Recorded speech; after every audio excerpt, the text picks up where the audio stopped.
Let's say you run a small business and you have been working by yourself and you don't know what the right time is to hire your first employee. I don't think there's ever going to be a right time.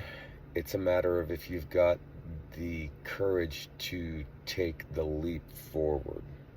And what I mean by that is you're never going to have a perfect time to have your first employee. If there was ever a perfect time, there would be a book with a timeline and say, hey, after 11 weeks, for example, you're going to hire your first employee.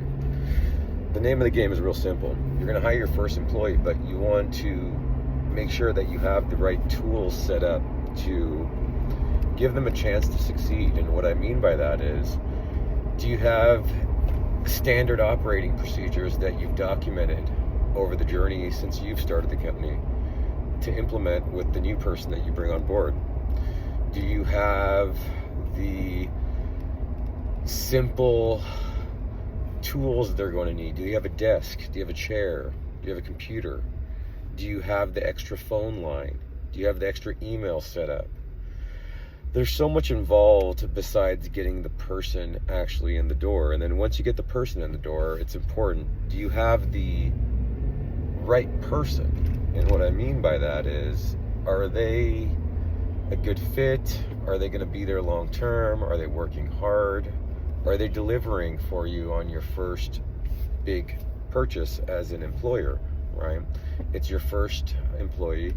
Are they, giving you 9 out of 10 as far as production goes? Are they giving you, 5 out of 10? Typically, when it's your first employee, you're really not going to know how to answer that question I just asked, but you're always going to feel like you're wasting money, and I can almost guarantee you, most people when they get their first employee, they feel that it's an expense.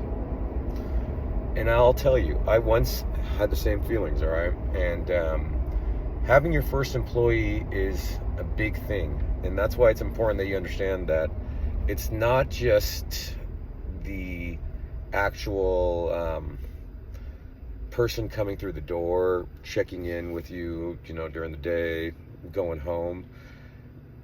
You are responsible for much more than just making sure they produce, right? And it's real important I go over this with you. There's so much legal liability involved with having an employee versus just working by yourself, or let's say you've only had a subcontractor.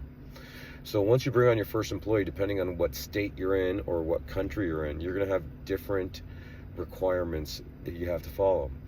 And that alone, ladies and gentlemen, is a task. We can go over that in a different set of videos because there's not one thing that you have to necessarily look out for as far as liability goes. But I will tell you this, if you're on the fence and you're not sure about bringing on someone to your business because you think they're going to take everything and leave, well, there probably are one day. That's what happens. They learn and they go on. There's journeys involved, right? But the thing is this, if you don't take the leap forward, you're always going to be handcuffed to your business. And I always talk about this, systems will set you free. Your time is the most valuable asset besides your health that you have, all right? And if you're not willing to take the risk to scale your time, why are you really showing up in the first place? Hopefully this video helps. Please hit the subscribe button if you haven't already. And ask a question in the comments section. Maybe it'll fuel a new video. Have an excellent day.